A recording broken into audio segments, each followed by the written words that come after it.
کمر کا درد عام طور پر ریڑھ کی ہڈی، پٹھوں اور نسوں کے درمیان تناؤ اور کھچاؤ کی وجہ سے ہوتا ہے۔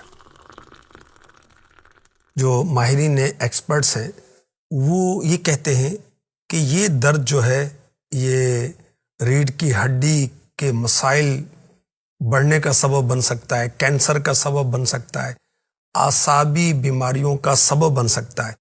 دنیا بھر میں بہت سارے لوگ جو معذور ہو جاتے ہیں، اس کی ایک وجہ کمر درد بھی ہے۔